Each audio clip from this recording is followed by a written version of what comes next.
This Maamer is Kuntras Yud Yudalet Kislev from Tafshin Nun Beis, meaning the Rebbe gave out this Maamer for Yud Kislev, the Magula of the Mittler Rebbe, and Yudalet Kislev for the Rebbe's anniversary. The Maamer is based on Podoh בשלום, on a Maamer of the Mittler Rebbe, the Balagula of Yud Kislev, and basically the Rebbe will explain the different parts of the pasuk Podoh בשלום Nafshi. That there's Podoh בשלום Nafshi Mikrav Li. There is a war, there is a milchama, and from that milchama you need a pada nafshi. That padiyah is in a manner of shalom, and what that means. And finally, ki berabim hayu imadi, that there's a reason why there's Podoh בשלום Nafshi mikravli, because ki berabim hayu imadi. The Rebbe will explain each part of that pasuk and show what the different maila is of each, what each one is adding, especially in terms of Aveda B'Payel. So the Maamer says, Podoh בשלום Nafshi mikravli, ki verabim hayu imadi, mevar balagula b'mamari divra maschal zeh, shenitfis b'sifrei Shaarei Teshuvos. The Mittler Rebbe is mevar in his Maamer of this Dibra Maschal Podoh בשלום, which is printed in Shaarei Teshuvos. Da'atam al zeh shemelchama nikras b'shem krav meloshin kirov, af shemelchama yihapech inyan kirov. So first and foremost, you have the idea of mikrav li, that a war is called mikrav. It's called a krav. What is krav? Krav comes from the word kirov. Now, theoretically, Melchama is the exact opposite of Kirov. Melchama is that you're fighting with one another. That's the exact opposite of closeness. So why are we calling a Melchama a Krav? Because what's the whole idea of a Melchama?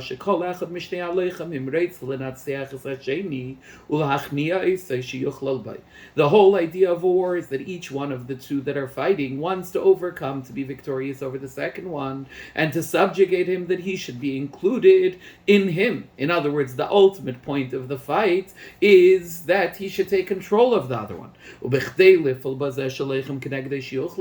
if you want to actually accomplish that the enemy should become a part of you, should become included within you, so that's why the war is expressed with the idea of krav, because only through becoming close, in other words, through engaging with your enemy and becoming close with your enemy, then are you able to overcome him to the point where he'll become a part of you. The same is true when you talk about the war between the Nefesh Alikis and the Nefesh Bahamis. When do you mainly have the war between the Nefesh Alikis and the Nefesh Bahamis? When you daven. Davening is referred to in Zayar as the time of kirva, a time of war. Shebechdei sha'aveda tvila the Nefesh Alikis. If you want that the Aveda, that the davening that the Nefesh Alikis is doing should be able to have an impact, should be able to have an effect on the Nefesh Bahamis, not and so much so to have an effect on it, that it should actually become one, become included within the Nefesh Alikis, which means the whole point of davening is that the Nefesh Bahamis should also have love for the Eibishter. That that both the Yetzer Tov and the Yetzer Hara, which in this case is being expressed as both the Nefesh Alikis and the Nefesh Bahamis, should both have love for the Eibishter. How is the Nefesh Alikis going to affect on the Nefesh Bahamis that it too should love the Eibishter? While Yidei Nefesh Alikis mislabeshes b'Nefesh Bahamis. So that starts with Mikravli. It starts with actually fighting with it in a manner of Kiruv. What does that mean? That the Nefesh Alikis encloses itself within the Nefesh Bahamis. Shez beinenus shel Nefesh Alikis which means that when the Nefesh Alikis is being misbeinen and davening and focusing on connecting to the Eibishter and awakening within itself a love for the Eibishter, it's being mislabish versus the Nefesh Bahamis, which means it's trying to think about such things and in such a manner that the Nefesh Bahamis will also be able to understand, will also be able to comprehend. And therefore, it's able to affect in it that the Nefesh Bahamis should also start feeling a love for the Eibishter. But if the davening is just mitzad neshama, he's not engaging at all with his Nefesh Bahamis, and he's not thinking about specifically such tools, such terminology, and such concepts that the Nefesh Bahamis will also understand why he needs to have love for the Eibishter. So eina pe'eles b'Nefesh Bahamis k'mavur b'Maamar. Then, as the Mittler Rebbe explains in the Maamer, it won't affect the Nefesh Nefesh HaBahamis. The Nefesh HaLikis will have a very uplifted davening, but it's not going to affect the Nefesh HaBahamis. So that's the first step of the explanation, is the explanation of mikravli, that what does kravli mean? That if you want to have a milchama in a way that you're going to overcome the menagid and that it should become included within you, it has to be done in a manner of kiruv. In other words, if the Nefesh HaLikis wants to pale, that the Nefesh HaBahamis should also have a love for the Eibishter, it needs to fight with it in a way of kiruv, it needs to daven in the way of islabshus, that it's thinking about such things that the Nefesh HaBahamis will also understand, and therefore the Nefesh HaBahamis will also be necessary to have a love for the Eibishter. V'hinei. However, now he goes on to the next point. Bitter Nefesh HaBahamis ha'idei Nefesh HaLikis mislabeshes b'Nefesh HaBahamis u'in yishel milchama kanal. That's all very nice. That the Nefesh HaBahamis, when the Nefesh HaLikis chooses to be mislabish in the Nefesh HaBahamis and to think in Aveda about those things that will awaken the Nefesh HaBahamis also to have a love for the Eibishter. So that's fighting with it, and overcoming it. The inyan ha-milchama hu sheish menaged v'tzarech lilchem imay. But the very definition of a war is that there's an opposition and you're fighting. You have to go to war with the opposition. So that's the meaning of mikravli. Mikravli is that you have two opposite influences. You have the Nefesh HaLikis and the Nefesh HaBahamis, and they're fighting with one another. But then there's the inyan of milchama, which what is the meaning of milchama? That's the inyan of milchama. What's the inyan of Podoh b'shalom? Then there's the inyan Podoh b'shalom nafshihu shabdiyat the Nefesh HaLikis ma'galus the Nefesh HaBahamis ain't away from the milchama. But when the pasuk says Podoh b'shalom nafshi mikravli, is that you don't want to remain engaged within the war, which Taki, you may be winning the war, but then the way in which you're winning it is by a victory over an enemy. But rather we want Podoh b'shalom nafshi. In other words, that the Nefesh HaLikis should be redeemed from the galus of the Nefesh HaBahamis, but ain't away from the milchama, but not in a way of war. Ki im shal yidei gili elyon misbat l'maritzenis the Nefesh HaBahamis shalachein in tzarich l'milchama klal. That the Podoh b'shalom means that not that the Nefesh HaLikis is going to be nislabish in the Nefesh HaBahamis and work with it until it overcomes it, until it convinces it that it also should have a love for the Eibishter, because that involves the war. But rather that you have a revelation of a higher light, that as a result of that higher light, in face of that higher light, there's no ritzaynus, the Nefesh HaBahamis in the first place, they're completely nisbatel, and therefore you don't need a war to overcome it. What is generally this P'diya B'Shalom? How do you affect Tefillah, as we said, Shasleisa, Shaskirva, is fighting with the Nefesh HaLikis, fighting with the Nefesh HaBahamis to overcome it, to convince it, to be mislabish in it, and therefore to overcome it, and to instill within it also a love for the Eibishter. What is the Podoh B'Shalom Nafshi is generally the bitter that's achieved through Eisek HaTorah, through learning Torah, which isn't in a manner of a war. Which what is a war? The very definition of a war is that there's opposition and you're just winning the war. There is an opposer and you're being victorious over it, and that's what we do in davening. But the bitter of Limud HaTorah, of Eisek HaTorah, is Podoh b'Shalom, which is when you reveal the light of Torah, you're not just being victorious over the enemy, but the negativity itself, the ra itself, is becoming batal, is be'etzem being batal. And similarly in davening, meaning even though generally we talk about Podoh b'Shalom as being the bitter that's achieved through learning Torah, but it's also achievable. It's also possible to achieve this within davening. How? Not when you're davening in a manner of islabshus of the Nefesh HaLikis and the Nefesh HaBahamis, that you're fighting with the Nefesh HaBahamis, that it also should feel a love for the Eibishter, but rather shal yidei ava shalamayla mitavadas shemitzad b'chinas chayi yichida mizbat lemaritzenis the Nefesh HaBahamis. When you reveal in davening a higher level of love, not the level of love just that comes through his beinunus, but a level of love in the Nefesh HaLikis that comes from higher than Tam V'das, and that comes from the Chayi Yichida, from the Keiches Makivim, from the encompassing elements that are higher than the normal, the structure of your intellect and emotions. And when you reveal the Chayi and Yechida, and reveal as a result the Ava, the love for the Eibishter that's beyond Tam V'das, beyond rationale, misbat then not only are you engaging with the nefesh habahamis and winning over it, but you're completely being mevatel all the ritzenis the nefesh habahamis. V'abdiya the nefesh halikis ma'agolos the nefesh habahamis yubay from the shalom pada b'shalom and avshi. So when you reveal the ava shalamayla mitam v'das that comes from chayin yechida from the keiches makifim in your davening, then you're not just being mislabish in the nefesh habahamis and being victorious over it, but you're having a padiyah from the shalom pada b'shalom nafshi, that you're completely and totally being mevatel the ritzenis the nefesh habahamis. And the Mittler Rebbe goes on to explain even though we just said that that the Podoh B'Shalom is achieved through the Ava that's higher than Tam V'das, that comes from the Gili of Chaya or Yechida. Nonetheless, if you get into more detail, Chaya doesn't actually fully achieve it. The true inyan of Podoh B'Shalom is only through Gili Yechida. Why? The bittul eretzeines the nefesh habahamis shal yidei ava shel mayla metam v'das shemitzad hamakif techaya hu rak mipnei sha'aratzen the nefesh halikis b'chines chaya mizgaber al haratzen nefesh habahamis. So he divides further that there's two manners essentially of that Podoh B'Shalom, but only one of them is real Podoh B'Shalom. When you have a gilui of the makif of chaya, so even though you're taka being mevatel the ritzaynus the nefesh habahamis, because this is an ava that's higher than dam v'das, and that causes it to completely and totally become batel, nonetheless, that's only it shaharatzen the nefesh halikis of b'chinas chaya mizgaber al haratzen nefesh habahamis.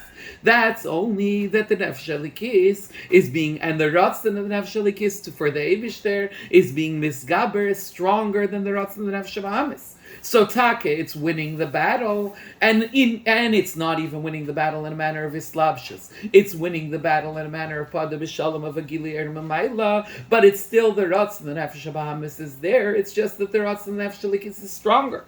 Ella shemitzad take of haratzon nefesh halikis misbatlim memela haritzenis nefesh habahamis. Still, that is still a type of Podoh B'Shalom. Why is it a type of Podoh B'Shalom? Because it's still that the strength of the ratzon the nefesh halikis is causing an automatic bittul of the ritzenis the nefesh habahamis, as opposed to mikravli that isn't even achieving that. When you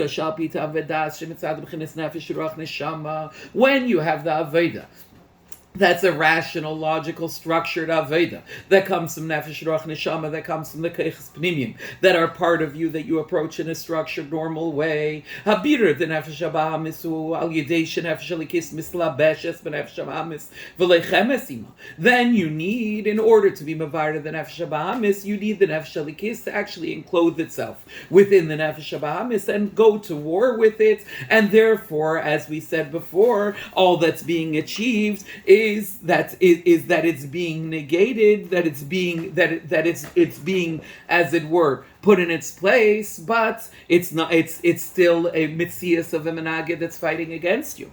When you have a gili of chaya, the gili of the ratzon, the strength of the ratzon and the nefesh halikis that comes from chaya, then you're no longer dealing with this slabshus, with actually being enclosed in the nefesh habahamis and fighting with it.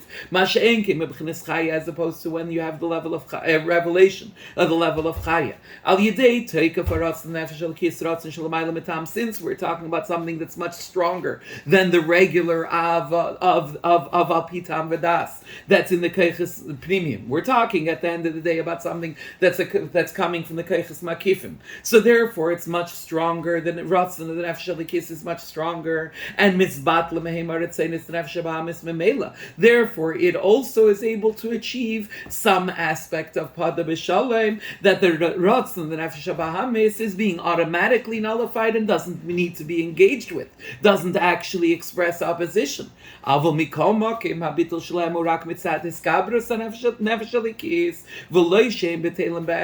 still, since at the end of the day you're dealing only with the revelation of Chaya, which its effect on the Nefesh Habahamis is still essentially that it's stronger than it. It doesn't have to engage with it and fight with it actively. It's misbatel memela, it's automatically batel. But the only reason it's batel batal is because there's something bigger than it and stronger than it that's being mevatel it, that means that it's still, although it's more of a, it's not a melchama anymore, but it's not the full expression of Podoh B'Shalom. Because Avo Mikom Makom HaBitul Shalem Hurak Mitzad Isgabros Nefesh Elikis V'Lo Shem B'Telem B'Etzem.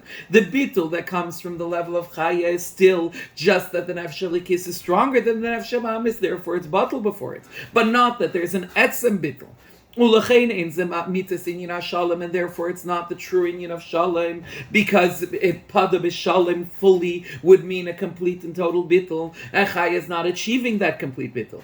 It's just achieving a hisgabra, such a strengthening of the nefesh elikis over the nefesh bahamis, that it brings about a bittul memela, but it's not essentially batul. It's not essentially nullified.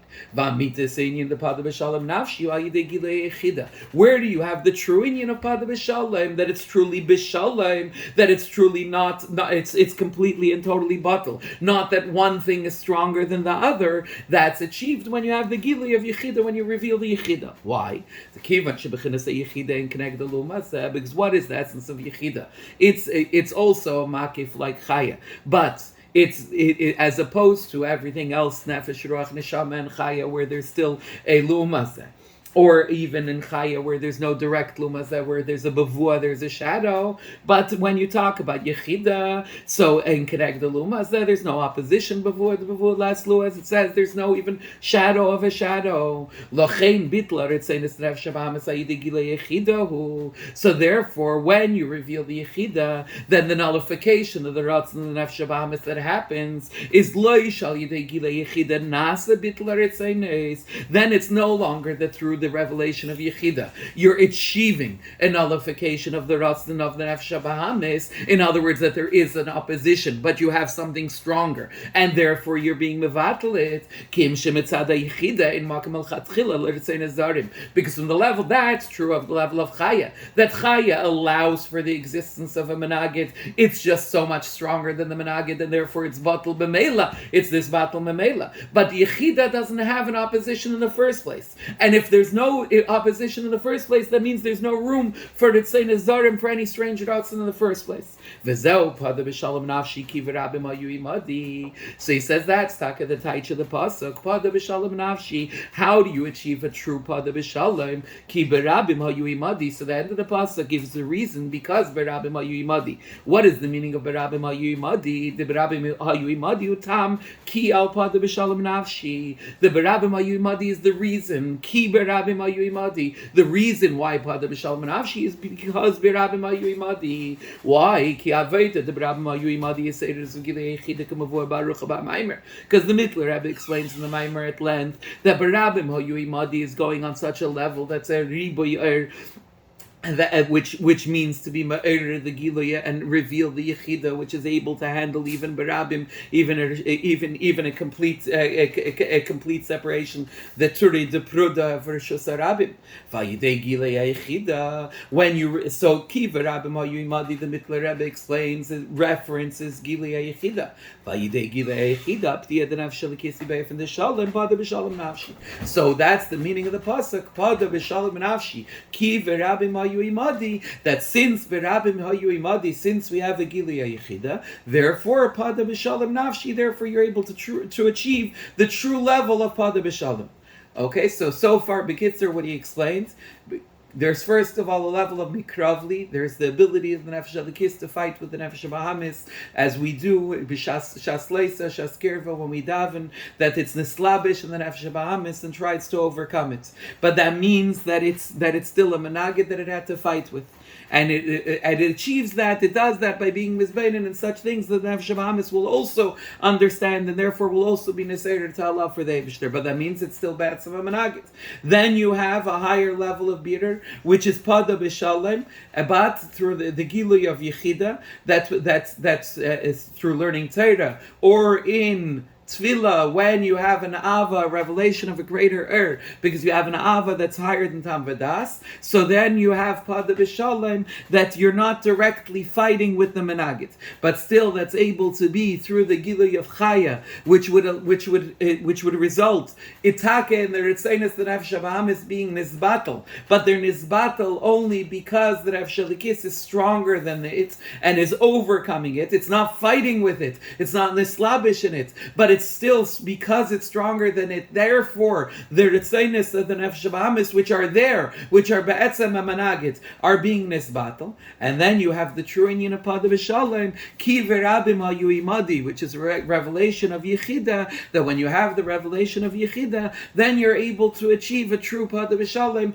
that there's be'etzem, there's a bittul be'etzem of the Ra, because on the level of Yechida, there's not Shayach Elumazeh in the first place, and therefore that you have a complete total Podoh b'Shalom, that there's a bittul be'etzem of the nefesh habahamis, and there's only the positivity, there's only the nefesh halikis. So that's what the Mittler Rebbe explains in the Maamer. But the Rebbe asks, 1 second. Kivan shal yidei gilei yechida haveda de b'rabim hayu madei makim lemenagdim. He says, we have to look at the structure of the pasuk. What is the pasuk saying? Podoh b'Shalom nafshi mikravli. Redeem my soul in shalom. Taket should be a padiyah b'shalom. But where's the padiyah happening? There still has to be a redemption, mikravli, from the war, from the battle. Ki berabim hayu imadi, because there was a revelation of Yechida. But if there's a revelation of Yechida, he's about to ask, then there's no war in the first place. So why do you need a padiyah? Taka P'diyah b'Shalom, but why do you need a P'diyah altogether? And how is it possible that we should still say Mikravli, that there was still an Yinam Melchama? So that's what he asks tonight's Gimel. And you have to understand the Kivan Shal Yidei Gilei Yechida. Since through revealing the Yechida, which is the Aveda, Berabim Hayu Imadi, as we said before, the Berabim Hayu Imadi means that you're revealing the Yechida. And then in Makim Lemenagdim, then as we just finished explaining, once there's a Gilei Yechida, there's no room for a Menagid, there's no room for an opposition altogether. If that's the case, then you no longer need a redemption, because you no longer have an enemy. But the fact that in the pasuk ki verabim hayu imadi is the reason why Podoh b'Shalom nafshi, why my soul is being redeemed. The very nature of a reason is that the reason comes first before the effect, before the result, which means that first you have the Gilui Yechida, and only then are you having Podoh b'Shalom nafshi mikravli. Mashma, that implies shigam la'achri that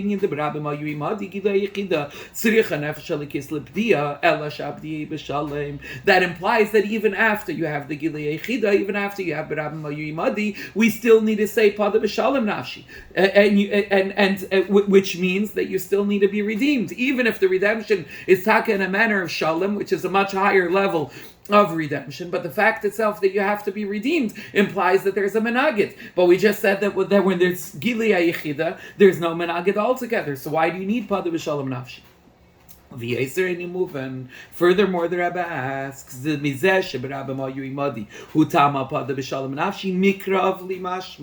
not only are we still saying Podoh b'Shalom nafshi after Ki berabim hayu imadi, after there was already the Gilui Yechida, but we're still saying mikravli. In other words, we're still saying that there was a war, there was a battle, which is mashma the neis of lazeh shagam lachri and yid berabim hayu imadi tzricha nefesh halikis nafshi lipdiyas dam. That implies that in addition to the fact that even after berabim hayu imadi, the soul, the nefesh halikis, still needs to be redeemed, hitzricha gam lipdiyah ma'melchama shekenegda. It doesn't just say Podoh b'Shalom nafshi, which already was a question like we just asked. It says Podoh b'Shalom nafshi mikravli, which implies that even after the Gilui Yechida, there's still a kravli, there's still a battle.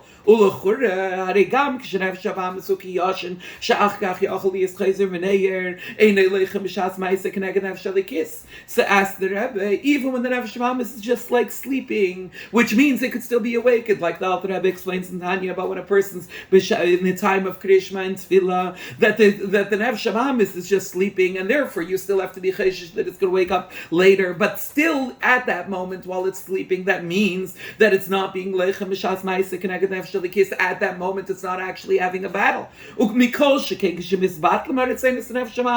So if that's true, even when the Nefesh Habahamis is just sleeping, that still it's not actively battling against the Nefesh Elikis. How much more so if you're talking about an Podoh b'Shalom, if you're talking about a Gilui Yechida, which we said leads to Mizbatlim Haretzenis the Nefesh Habahamis, Al Yidei Aratz the Nefesh Elikis T'B'chinas Chaya, even not through Yechida, even if there was only a Gilui of the level of Chaya, as we said, it's no longer a Slabshus the Nefesh Elikis the Nefesh Habahamis, but the Retzenis the Nefesh Habahamis are being Mizbatel. Then it's more than just sleeping. The Ritzainus the Nefesh Habahamis were completely nizbatel. The Heich Shayich Shegam La'achri Gilei Yichida Barabim Hayu Imadi Sha'azein Makim Klal Ritzainus the Nefesh Habahamis Tzrich Nefesh Elikis L'B'diyah Memacham Shekenegda. So even if there was only a Gilei of Chaya, you would have a complete bittul of the Ritzainus the Nefesh Habahamis Taka, because the Nefesh Elikis is stronger than it. But still, it would lead to a bittul of the Ritzainus the Nefesh Habahamis, and that would seem to be a greater a victory over the Nefesh Habahamis, as it were, than when it's just kiyashim, when it's just sleeping. And even when it's just sleeping, it's not actively fighting. So how much more so when the Ritzainus the Nefesh Habahamis are nizbatel through a gili of chaya, it's not actively fighting. There's no mikravli. How much more so when you have a gili yechida of barabim hayu imadi, azay mokim klal Ritzainus the Nefesh Habahamis, which, as we just explained in the last ice, then it's not just that the Ritzainus the Nefesh Habahamis are being nizbatel, but there's no place for the Ritzainus the Nefesh Habahamis in the first place. How could it be that we're still saying you need Podoh b'Shalom nafshi mikrovli, that you could still have a war of the Nefesh Habahamis that you need a pediyah from? How is it possible that after a Gilui Yichida you still have to say Podoh b'Shalom nafshi mikrovli? It doesn't. There's no battle anymore. There's no Ritzainus Nefesh Habahamis altogether. So how could you say that you still need to be redeemed, and not only be redeemed but mikrovli from an active fight?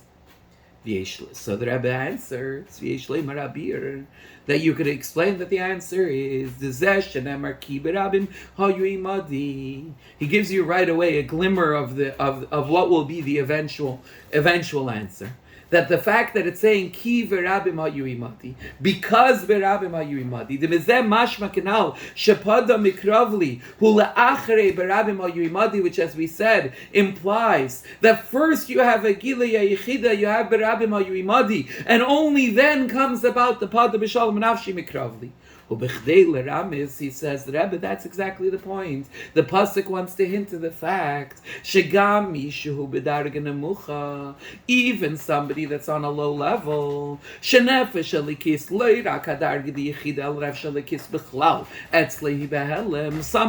nefesh elikis, not only there's no gilui yichida, or maybe there's no gilui chaya, but the nefesh elikis in general is behelem. So much so, so much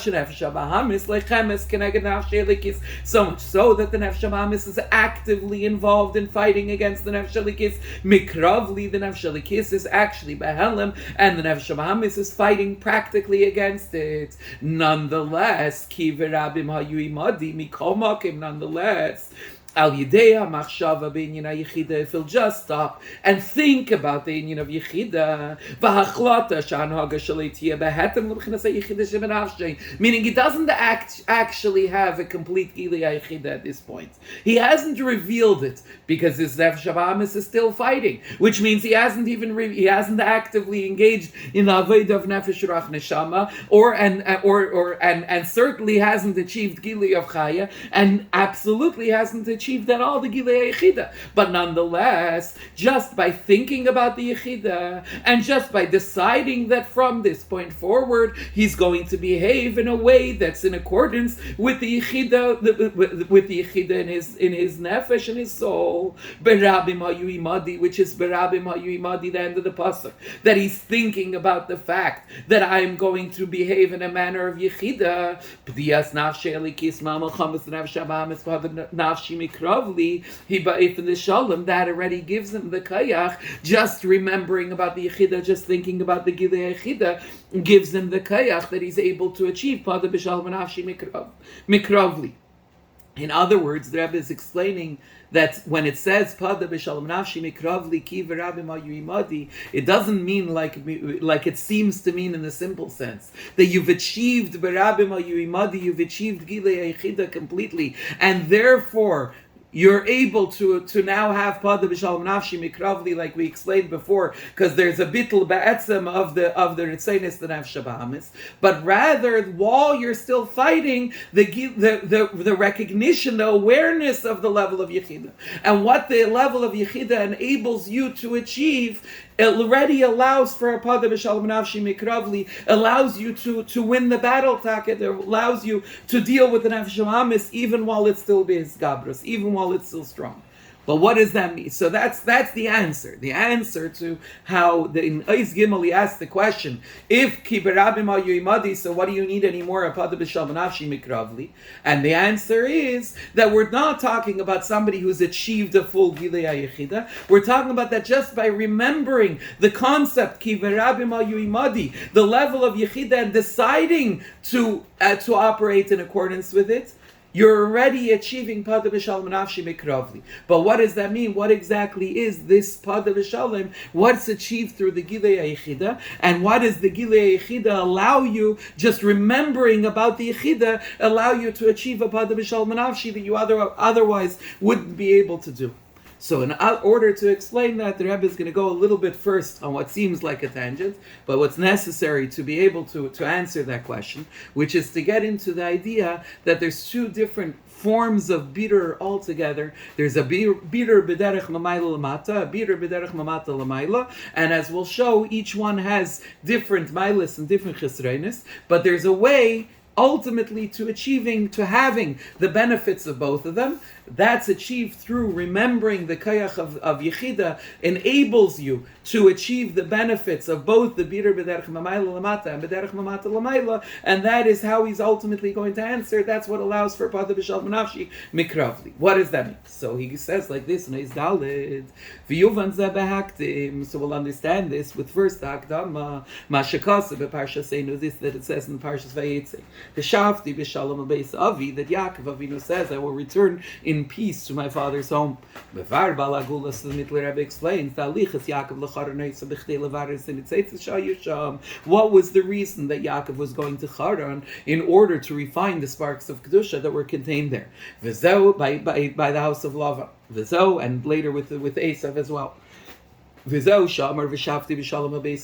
what it means when he says, I will return in peace to my father's home. So Mitler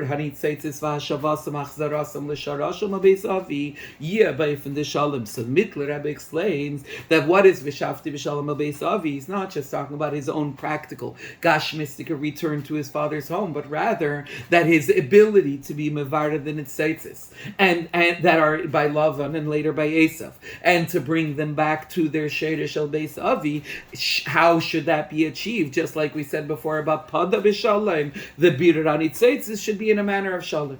Umeisif Maamer, and the Mitler Rebbe adds in the Maamer, the Pirush b'Shalom ubeis Shalom, that when it says b'Shalom, b'Shalom is two beis Shalom. There's two levels of Shalom.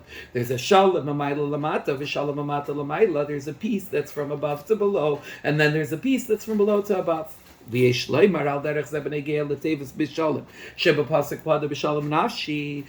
Rebbe that similarly you could argue that when it says pada b'shalom nafshi, if we're saying b'shalom means two forms of shalom, so the same is going to be true in the pasuk of pada b'shalom nafshi.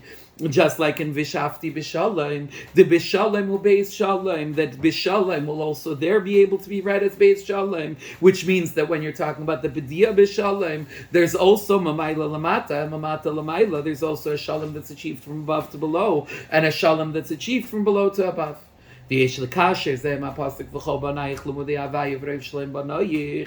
Says the Rebbe that you could also connect this with the pasuk of V'chol Banayich, that all your children are limudei havaya. learned of the Eibishter, as we'll see soon what that adds to it. V'Rav Shleim Banoyich, and there's Rav Shalom by Banoyich. The Shleimar that you could say similarly if V'Shavti B'Shalom is 2 levels of Shalom and Podoh B'Shalom is 2 levels of Shalom. So here also in Riboy Shalom V'Rav Shalom in Riboy Pachas V'Shanayim who base B'Chinas the Shalom. So when it says V'Rav Shalom, similarly it also means a Riboy of Shalom. And what does a Riboy of Shalom mean? 2 different levels of Shalom. There's Shalom Hamayla Lamata, V'Shalom Hamata Lamayla. There's a Shalom that's achieved from above to below, and a Shalom that's achieved from below to above.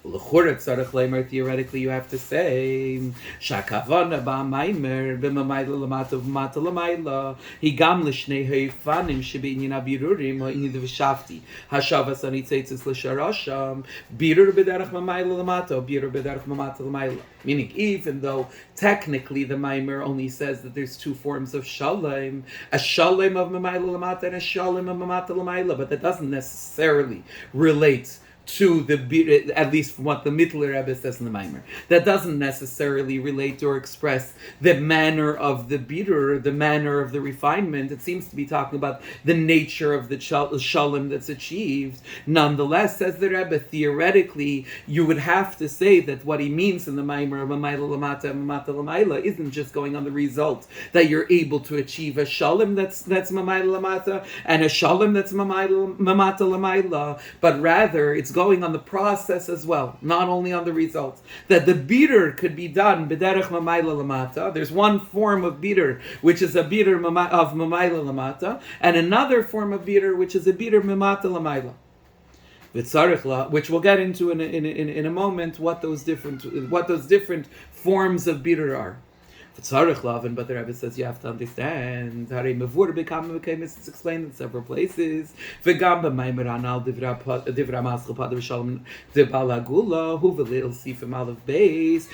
in this Maamer itself of the Mittler Rebbe that we're basing this Maamer on of Podoh b'Shalom, the inyan Shalom u'ba'bir b'derech mamayla lamata bir shal yidei giliyar. We explain in the Maamer, the Mittler Rebbe explains in the Maamer that what does it mean? Podoh b'Shalom, that when you do a bitter, like we said at the beginning of the Maamer, that when you do a bitter in a manner of islabshus, that the nefesh shalikis has to be in islabish in the nefesh habahamis and fight with it and deal with it and try to elevate it on its own terms. So then it's not a Podoh b'Shalom, it's a p'diya in a manner of milchama.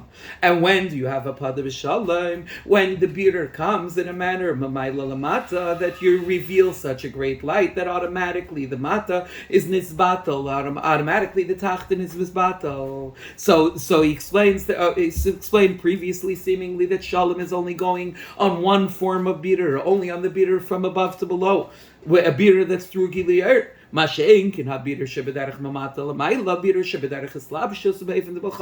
But when you have a refinement that's achieved from below to above, in other words, that you took the thing itself and dealt with it on its level, and refined it and engaged with it and refined it, so then it's Baif in the Melchama, we said before, that would be Mikravli, that would be a bitter that happens in a way of war. But over here, what did we just say? That Podoh b'Shalom, Bishalom is 2 forms of shalom. That the bishalom that say the bitter b'derech mamayla lamata and say the bitter b'derech mamata lamayla are both a form of shalom. But we said in the Maamer, and the Mittler Rebbe said in the Maamer, that Podoh b'Shalom is when it's a bitter b'derech mamayla lamata. B'derech mamata lamayla isn't shalom altogether. If that's the case, then you don't have bishalom. You only have one form of shalom. But from the fact that the Mittler Rebbe is saying that the meaning of bishalom is 2 types of shalom, that you have a shalom amayla lamata, vishalom amata lamayla, you have a shalom that comes from above to below, but you also have a shalom that's achieved from below to above. Mashma, what does that imply? Shagam habir shamamata lamayla yibayf the shalom. That implies that Podoh b'Shalom, that there's 2 forms of shalom, even a bir that happens mamata lamayla, in other words, that has a war and that happens in a manner of islabshus, of elevating and refining and engaging with the negativity and changing it, is also a Podoh b'Shalom, because there's 2 forms of shalom. But how does that fit with what we said before, that the p'diya b'Shalom is when it happens mamayla lamata, and when it happens through islabshus, that's not considered a manner of shalom altogether. Ulahisif, and you could add the Mizesh and Emmer Vishafti Bishalom Beishalom Shetzarach Liyis Shneim Mashma Shebechol Echad Mem Yesh Yitzir. Not only the first question is that Bechal you don't have two forms of Shalom. You only have one form of Shalom according to what we said before. Only a Bitter B'derech Mamayla Lamata is Shalom, is Podoh B'Shalom. A Bitter B'derech Mamata Lamayla is a P'diya in a manner of Milchama. It's not a P'diya in a manner of Shalom. So that's the first question. Then the Rebbe asks even more. If it's saying V'shafti B'Shalom, not only is it implying that both of them have an aspect of Shalom, but it's implying that you need both of them. Yaakov doesn't just want to have the Shalom that's achieved Mamayla Lamata, which is true P'diya B'Shalom, which is a true Bitter in a manner of Shalom. He's saying V'shafti B'Shalom, that I want to have both of them. I want to have the Bitter B'derech Mamata L'mayla also. But that implies that there's a Maila in the Bitter B'derech Mamata L'mayla. The way we explained it at the beginning of the Maamer seemed to say that the lower form of Bitter is when you do it through a slapshus, where you have a Milchama, and you engage with it, and you convince it that it should also have an Ava for the Eibishter. A higher form of Bitter is when you do it, when you have a Gili that's such a great Gili that automatically the Ritzainus the Nefesh Bahamis is misbattle. But now we're saying V'shafti B'Shalom, that Yaakov wants both forms of Shalom. That implies that there's an advantage in the P'diya and the Bitter B'derech Mamata L'mayla as well. What's this? So first question is, why are we saying Beis Shalom? They're not both Shalom. One's a P'diya in a manner of war. Only Mamayla Lamata is a P'diya B'Shalom. So why are we saying there's two forms of Shalom? Secondly, by saying there's two forms of Shalom, that implies that we want both of them, which implies that each one has an advantage over the other one. But the way we explained it so far only shows the Maila of Mamayla Lamata over Mamata Lamayla, not vice versa. So what is the Maila that's there in both of them, and how could the Bitter in a manner of Mamata Lamayla be referred to also as a Bitter in a manner of Shalom? Okay, so the questions Eis Dalid basically. Dalit made the statement that there's two forms of Shalom, as we see in V'shafti B'Shalom, and similarly Podoh B'Shalom, similarly V'rav Shleim Badayich. But his question was, seemingly only one of them is Shalom, only Mamayla Lamata, and secondly, seemingly there's only an advantage in Mamayla Lamata. But from the fact that we say Podoh B'Shalom and V'shafti B'Shalom, that implies that both of them can be done in a manner of Shalom, and that there's a Maila in each of them, there's an advantage in each of them. So I say, so the Rebbe explains like this: the Bishalom shenasa yidei habidur shnei efanim, that the Bishalom that's achieved through the refinement of the Nefesh Bahamis, through the refinement of the Menagid, of the Nitzaitzis, there's actually two different manners in which it can be achieved. One is shenizbatel haMenagid. The first that we talked about earlier is that you have a great Gili and therefore the Menagid is nisbatel, and therefore it's not a P'diya in a manner of Milchama. You're not actively engaging in battling because the Menagid is automatically nisbatel. V'oifen zehu be'ikr ba'bidur b'derech mamayla lamata. That manner of Podoh B'Shalom, that you don't have to fight because the Menagid was completely nisbatel, primarily happens in a bitter that comes b'derech mamayla lamata, because there was such a great Gili that there stopped being an opposition, it stopped being an opponent altogether. The bitter b'derech mamata l'mayla, because as we explained earlier, when you have a bitter in a manner of mamata l'mayla from below to above, shal mivarer mislabish ba mizbarer u'misasiki meishir tzilizbarer, like we said before, that how is that achieved? How do you achieve a b'diya b'derech mamata l'mayla? That the mivarer it actually engages and encloses itself. The nefesh halikis engages and encloses itself within the nefesh habahamis. The mivarer within the mizbarer. U'misasik, and he actually deals with him and works on him to reach a point Shiur tzilizbarer, that he actually wants the bitter. So ein zeh shahatachtin hamizbarer nizbatel eloshu mizbarer mitzad harasin shaloi. Then you can't call that a Podoh B'Shalom. Why can't you call that a Podoh B'Shalom? We explained before, because the tachtin then isn't nizbatel. The tachtin wants to be mizbarer. It was convinced that it's worth loving the Eibishter. The Nefesh Bahamis was convinced that because the Nefesh Halikis thought in terms that the Nefesh Bahamis was able to understand also, and the Nefesh Halikis engaged itself and enclosed itself within the Nefesh Bahamis, so the Nefesh Bahamis reaches a point not where it's nisbatel to the Nefesh Halikis, but where it wants Kirvas Avaya Litaif. It recognizes that there's an advantage in loving the Eibishter, and therefore it comes to a point where it has its own desire to connect to the Eibishter. But there's a chisaron in that. What's the chisaron in that?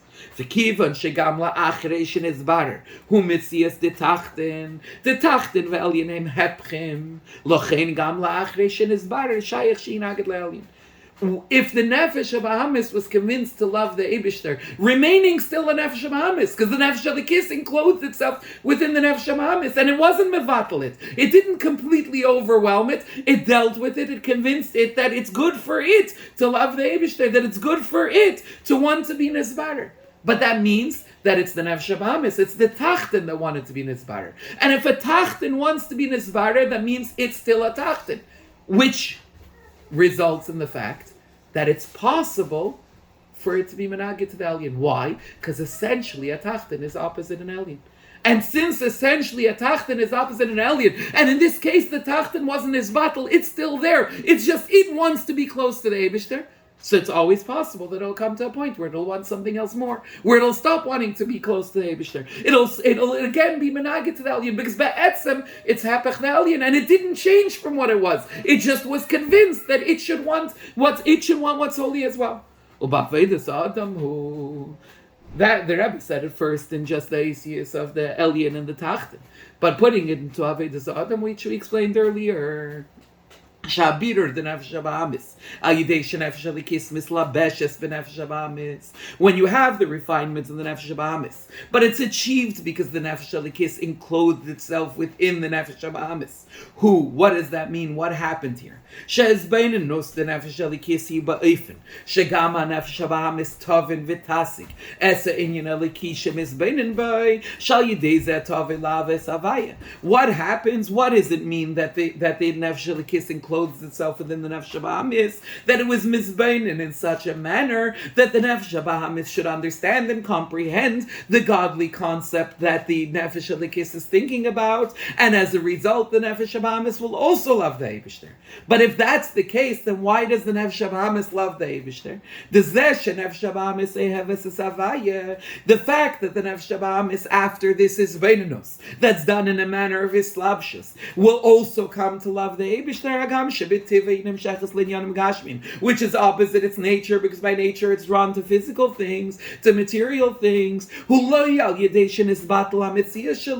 case, the slabshus of the nefesh halikis in the nefesh habahamis resulted not in the nefesh habahamis stopping to exist, ela adrabah, on the contrary, al yidei shehaseichel the nefesh habahamis bo la'avana shetzarich le'eves Hashem. Right? What happened here? The nefesh halikis enclosed itself within the nefesh habahamis. It thought about things in such a way that the nefesh habahamis could also comprehend, and therefore, as a result, the nefesh habahamis in its full existence as a nefesh habahamis, continuing to be as strong a nefesh habahamis as it ever was, came to a comprehension that, you know what, it's good for the nefesh habahamis to love the Eibishter. It shouldn't be involved just in foolish things, as is explained at great length, right? That the foolishness, the ataya, the shtus of its involvement, of its engagement in material things. So if you have the proper isbeininus, then the nefesh habahamis will understand that it also should want to love the Eibishter. But does that mean that the nefesh habahamis stopped being a nefesh habahamis? No. Does it mean that it stopped by nature being drawn to inyanim gashmim? No. It just had a havana because the nefesh halikis enclosed itself within it, so it comprehended why it's good for it to love the Eibishter. But v'kiva dezeh shenefesh habahamis eheves Hashem kailul gam havana v'asaga shetzarich laheves Hashem hu mitzad haseichel the nefesh halikis shenislabish v'aseichel the nefesh habahamis. But where did this come from that suddenly the nefesh habahamis is loving the Eibishter? Where did it come from that it began to understand within its own seichel that it should love the Eibishter? That came from the seichel of the nefesh halikis, because the nefesh halikis enclosed itself within the seichel of the nefesh habahamis and had a isbeinus in those things that the nefesh habahamis will also understand, which means essentially that the nefesh halikis convinced the nefesh habahamis that it should love the Eibishter, that's greater than whatever else it's being drawn after. Aval nefesh habahamis mitzad atzma, But you never had a bittul of the nefesh habahamis. The nefesh habahamis was never went out of its own mitzias, and therefore its own mitzias remains. That by nature it would be drawn to inyanim gashmim. It's just that the nefesh halikis convinced it in this moment to be inspired and to want something higher, to want the Eibishter.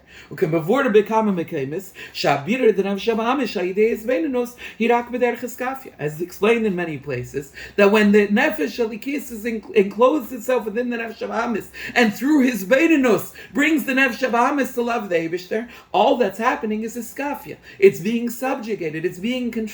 In other words, it remains in its mitzias. Its mitzias is the nefesh habahamis. A behema by nature is drawn to want inyanim gashmim, but in this moment, the nefesh halikis convinced it and sort of controlled it, was iskafia. It broke it and focused it in a positive direction. But that means that even now, after this all happened, after this kafia, shagam nefesh habahamis yesh la'avas Hashem, which right now the nefesh habahamis also has love for the Eibishter, but nishar behelem esnagdu shalom nefesh halikis. Behelem, at least, it's concealed, it's hidden, because right now the nefesh habahamis is all inspired and is loving the Eibishter because the nefesh halikis is affected on it to want to love the Eibishter. But be'etzem, behelem, concealed within it, it's still an opponent to the nefesh halikis. It's just, its opposition isn't being expressed by Payil. But Payil, it's expressing a love for the Eibishter, but enclosed and concealed within it is still an opposition to the nefesh halikis, because by nature, it's drawn in the exact opposite direction that the nefesh halikis is drawn in. And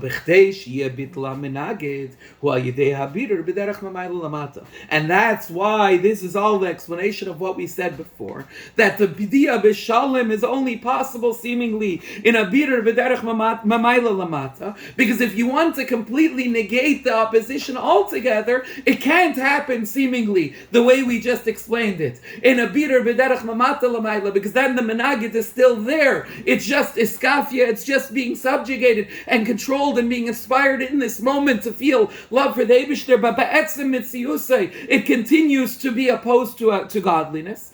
The only way you'll be able to have a bitla menagid is al yidei habidur b'derech mamayla lamata, if the bidur happens in a manner from above to below through a greater gili er. Why? Because when there's revealed in the tachtin, in this case in the nefesh habahamis, a revelation of light which is completely not barech, completely not on its level, it becomes completely and totally batal from its mitzios. That means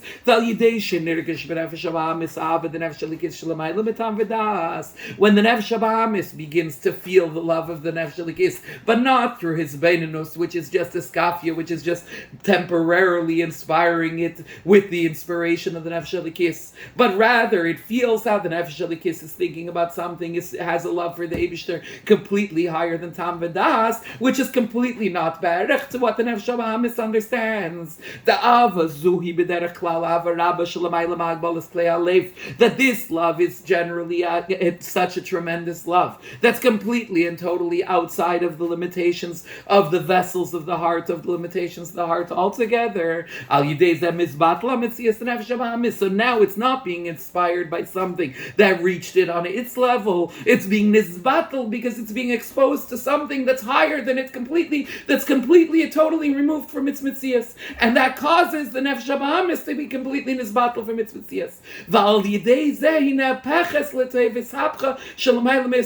And that's the way you achieve Podoh b'shalom, because now the nefesh habahamis itself is completely nisbatel, and therefore it's able to be transformed to good. You're able to have its hapcha, which is higher than iskafia, and that's Podoh b'shalom through in derech mamayla lamata, in a manner of mamayla lamata.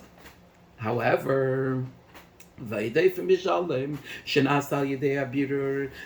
basically explaining in greater Asius what we explained at the beginning of the Maamer, that there's a p'diya of the nefesh habahamis in a manner of mikrovli, in a manner of islapshus, of fighting with it, and of iskafia, and then there's a bidur b'derech mamayla lamata, that a Podoh b'shalom which is achieved through a greater giliyah. But then there's another manner of shalom, and that's also achieved through the birur. And what is that?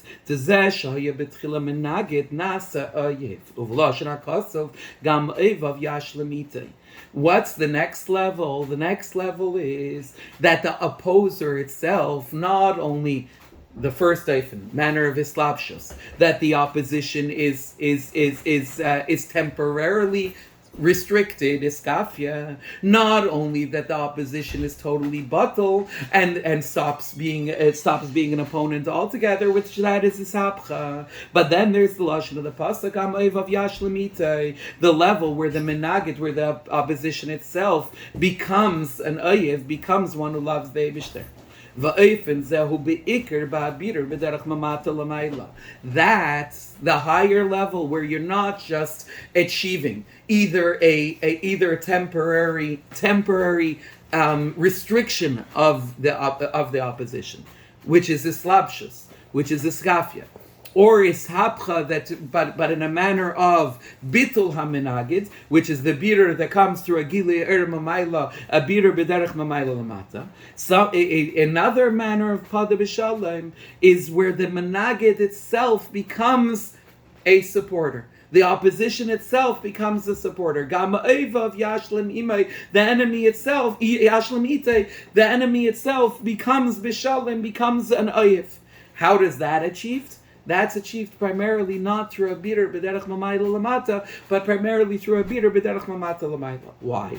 The birur b'derech mamayla lamata zeh sha'atachten ein menagid ulefishen izbatel mimtzius yagidei agilei, because the birur that happens in mamayla lamata, the fact that we just explained, the gilei that brings takatei ishapcha, because there's a complete and total bittul of the menagid, because it's exposed to it's exposed to something that's completely shalei b'erech love, and causes it to be completely nitzbatel from its mitzios. But that means that the reason why the Tachten is no longer opposing the Elyon isn't that it was changed, it's just nitzbatel mitzios.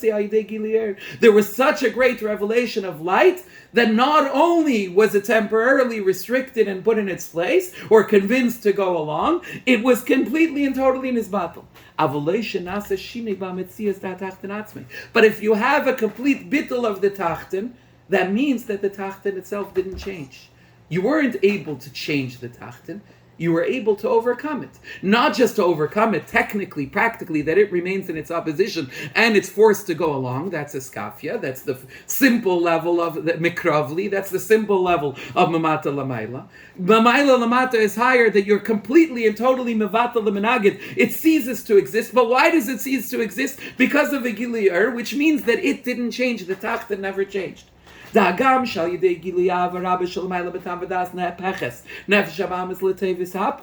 though we said before, we called the birur b'derech mamayla lamata ishapcha, which means that when you have such a ava rabba that's completely higher than tam v'das, the nefesh habahamis actually is transformed to good. It actually becomes a part of the nefesh halikis, as it were. The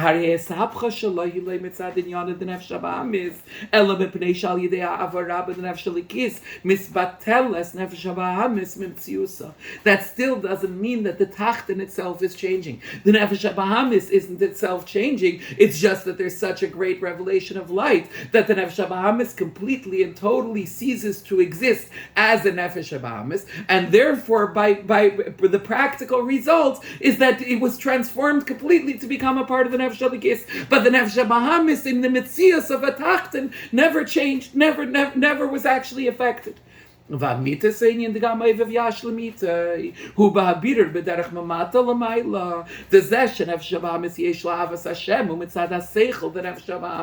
So in a sense, we're showing there's a yisrin. We're answering one question, that we said there's a benefit to the Podoh b'shalom from above to below, but also a benefit to the Podoh b'shalom from below to above. We're answering the question that yes, there is an aspect of Podoh b'shalom also in birur b'derech mamata l'mayla, and not only that, but there's a yisrin in it, there's an advantage in it over the birur b'derech mamayla lamata. And what is that? that the transformation of the Tachten itself, when you have a transformation that's just achieved because there was such a great Gilui that it ceased to exist in opposition, that doesn't mean that it itself transformed. It's hapche, it was transformed to good, but it's because it stopped being an opponent. But the true inyan of Gam Oiv of Yashlamite is that there remains an Oiv, there's Ba'etzem an Oiv, and it itself is refined, it itself was transformed and changed. And that's only possible in the Bidur Mamata L'mayla. Why? Because that's only possible when the Nefesh HaBahamis is brought to a recognition that even in the Seichel and Nefesh HaBahamis, it should understand that you have to love the Eibishter. And that's the only way you could have this true transformation. So basically, the Rebbe is introducing another level of Isapcha. We said before there's Iskafia and Isapcha. Iskafia is it's subjugated, it's forced to go along. Isapcha is it's transformed, it's completely nisbatel from its Vitzias, and therefore completely transformed to good. But there's another level of Isapcha, which is not just that it's transformed to good because it's completely nisbatel from its Vitzias, but where the Tachten itself is transformed to good. And that's not possible in a Bidur B'derech Mamayla Lamata, because Bidur B'derech Mamayla Lamata, the Tachten is completely nisbatel. When does the Tachten itself change? When the transformation comes and affects within the Tachten itself, and therefore the Tachten is elevated to the point where it actually changes and becomes an Elyon, where it actually changes and it itself becomes involved in Avas Hashem. V'zehu, and he'll get to how we could achieve the milas of both of them. That still remains to explain later. So B'kitzer, what he explained in Eis Hey was the answer to the questions of Eis Daled. We asked that there's two levels, V'shafti Bishalem and Podoh Bishalem. There's a Shalem not only in Mamayla Lamata, but also a Shalem in Mamata Lamayla, and not only that, there's a Yisrin to both of that. That doesn't fit with what we explained before. So he answers that not only is there a Maila in a Podoh Bishalem, a Maila in a Bidur B'derech Mamayla Lamata, over the bitter in a manner of islabshus, of iskafia, that by isapcha you're negating the negativity altogether, and it's not, the tachten is no longer remaining a tachten, so that's Podoh Bishalom, it's not mikravli, where the tachten still remains a tachten, and still has battle and still fights, but the higher level will be a bitter b'derech mamayla lamata, where the tachten ceases to exist as a tachten altogether. But then he explained that there's another eifin in bitter of Podoh Bishalom, of bitter Bishalom, and that's where the menagid itself becomes Gamaiv of Yashlamite. Not only is transformed because it ceases to exist, because it's misbattle, but where it itself actually is transformed, actually goes through the process of transformation. And the Ava to the Eibishter comes from the Nefesh HaBahamis itself. And that is only possible in the Bidur B'derech Mamata Lamayla, and you could see where that has an advantage even over the Bidur B'derech Mamayla Lamata. So that's what he says now in Eizvav, that's the meaning of V'shafti Bishalom, V'chein Podoh Bishalom, that both of them, we explained that the Bishalom is two types of Shalom, that there's a Shalom Mamayla Lamata, Shalom Mamata Lamayla, there's Shalom from above to below, and a Shalom from below to above. Why? Now it makes sense. Sha'birur the Nefesh HaBahamis, Podoh Bishalom Nafshi, that the birur of the Nefesh HaBahamis, which is expressed in the pasuk Podoh Bishalom, V'chein birur anitzeitzes sheba'ilam V'shafti and similarly, the refinement of the world, of the nitzitzes of Kedusha that are contained in the world, which is expressed in the pasuk V'shafti B'shalom. In both of them, it's not enough to have just one manner, but tzarich liyas v'shnei efanim. Both of them need to happen in both ways. B'derech mamayla lamata, v'derech mamata lamayla, both from above to below, the gilui elyon that causes a bittul, a complete bittul ba'etzem of the tacht and of the menagid, but also in a manner of mamata lamayla, where the mata itself is changing, because only by having both bidur b'derech mamayla lamata and b'derech mamata lamayla do you have both aspects and both mailas of shalom, the maila of a complete and total negation of the mata of the tachten, and also the maila of a complete and true transformation of the tachten itself. And that's only possible if you have both Podoh Bishalom, both V'shafti Bishalom, both the bidur b'derech mamayla, but also the bidur b'derech mamata lamayla. Ulaheisif, To go even further, says the Rebbe, Hashleimus Tishalem. Right now we're thinking Podoh B'Shalom means if you have both of them, then you have both milas. He says even more so though is not when you have two different ways of shalom, meaning two different ways you could achieve something, and each way has a benefit over the other. But the shleimus of shalom, because shalom is gamalash and shleimus, the word shalom isn't only from shalom but also from shleimus. How are you going to have the shleimus of shalom? Is kishah shalom shebechol echad shnei efanim keilu shtei amaylos. Not only when you have the two different ways, but if you're going to be able to have that the shalom in each way is able to include both milas of the mamayla lamata and mamata lamayla. Shagam ba'abir shebederech mamata lamayla yesh me'ein ha'inyan desapcha, where you're going to have that also in the refinement mamata lamayla. There'll be at least a little bit of this inyan of ishapcha where it's transformed. Not that the menagid is choosing to, the tachtin is choosing to engage in holiness because of whatever, right? But that it's actually transformed completely to be eis tachtin v'shagam ba'abir shebederech but also that in the bitter b'derech mamayla lamata you'll also have this maila that the bitter comes from the tachtin itself and not through a negation of the tachtin. And that's the true inyan of Podoh B'Shalom Nafshi. Shegama inyan the Podoh B'Shalom should still be mikravli, that even when you have Podoh B'Shalom, shehu b'derech klal abdiya denafshali kis me'agolus denafshabamis ayidei gili, which, as we said at the beginning of the Maamer, Podoh B'Shalom, generally speaking, relates to the pediya of the nafshali kis from the golus the nafshabamis. How B'Shalom through limadat Torah, through a gili mamayla, but should also have tiya by hamayla the mikravli krav melashin kirov. You want that it should be not just Podoh B'Shalom nafshi, but also mikravli. You should also have the maila of islabshus. You should also have the maila of krav, of a war, which is from lashon kirov, like we said at the beginning of the Maamer, of being in this that the tachtin is niskalal in the elyon habir the nafshabahamis atzma, that the nafshabahamis itself is being mevurah and not just being nisbatel. Val derech zelidach, and also we want not just mikravli, not just the maila of the bir the nafshabahamis itself, but shegam habir shebeder krav milcham, that even this period, which happens in a manner of krav, which has the maila of the bir and the nafshabamis itself, yebeif and the Podoh B'Shalom ishapcha, should also have the maila of Podoh B'Shalom, should also have the maila of ishapcha. But how do you have in both of them? Seemingly, we just explained two different ways of achieving something, and each one will have an advantage over the other one. How are you going to achieve Podoh B'Shalom nafshi mikravli? That both of them should have the mailas of both of them. So mamshich hakasov. So the pasuk continues. How are you going to have both milas in each? Through berabim hayu imadi. What does that mean? Berabim hayu imadi hutam ki al Podoh B'Shalom nafshi mikravli. The berabim hayu imadi is the reason, is the way in which you'll be able to achieve both milas Podoh B'Shalom nafshi in mikravli and mikravli in Podoh B'Shalom nafshi. What does that mean? Dal yedei has been in usbinyan yichida ki berabim hayu imadi. When you're misbeinen in the inyan of yichida, like we said before, shal yedei ze miserer atzlei inyan bittul, which that is me'erer, like we said, a complete and total bittul within the person. Hainu.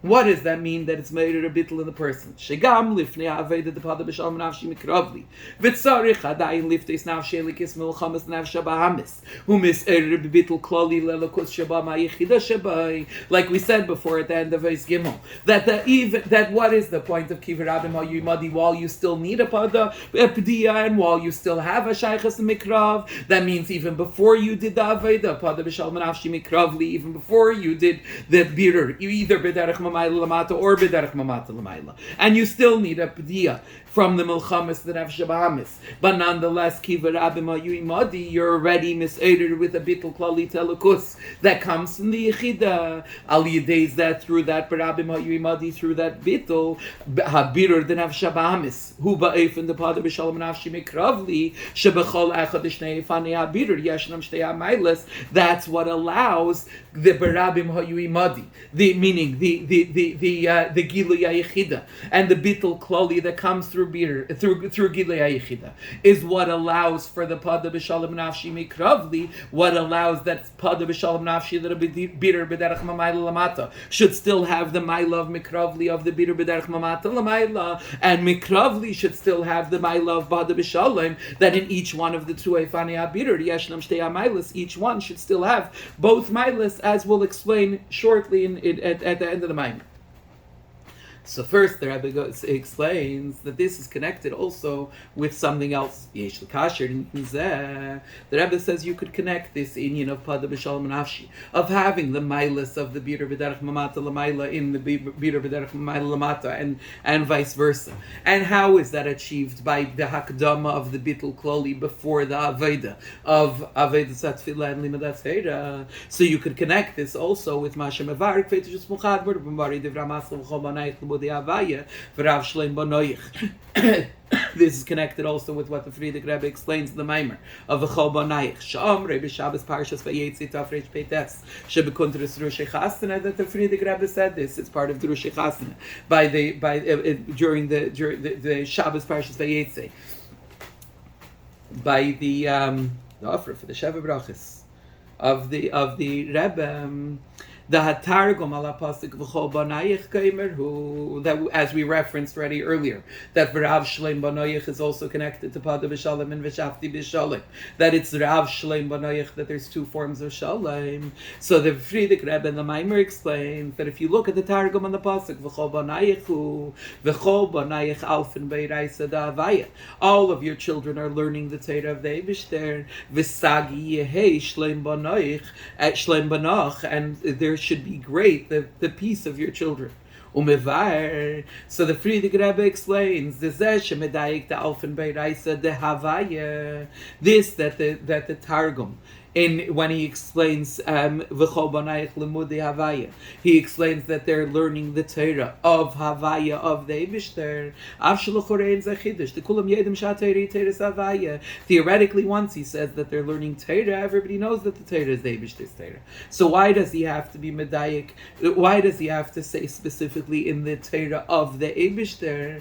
Is because Hu Shalim Adat Torah Shalem U'Ba'if and Shenirgish Etzli Shateri Torah Savaya. Says the Friedrich Rebbe that the Targum is trying to emphasize that they're learning Torah isn't just learning Torah, but learning Torah Savaya. It's in such a way that you feel that the Torah is the Eibishter's Torah. U'Meisef HaMaamer, and he adds in the Maamer, the Pirush Alfin Beiraisa Davaya, who it's not just saying that they're learning the Eibishter's Torah, but Alfin, learning. What does that mean? What does that mean? Da'agam shalim adat Torah open. Hu shemevin u'masik ha'Torah b'sichlei seichel anushi. When we use the lashon alfin, that means that they're learning. In other words, they're comprehending the Torah in their own seichel, in human intellect. So therefore, you would think that the fact that they're learning the Torah in their own seichel and seichel anushi is limiting the level that they're connecting to the Torah on in a level of seichel. Mikol makom, nonetheless, that's the diuk of ulfana. Alfin, Beiraisa Dahavaya, that even when they're learning in their own seichel, Gamba Limut Seichel Shaloi, Nirga Shateri Teres Havaya, even in his own learning, even in his seichel, you could feel how the Torah is the Eibishter's Torah. Alfin, Beiraisa Dahavaya, they're learning the Eibishter's Torah. And it's through this feeling.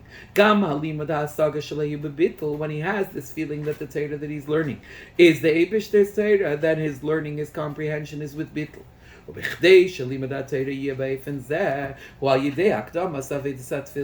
So the Friedrich Rebbe goes on to explain, how do you achieve this bittul? How do you achieve this alfin beiraisa da'avaya? That you feel even in the seichel that it's the Eibishter's Torah, and therefore that even the comprehension is also done in a manner of bittul.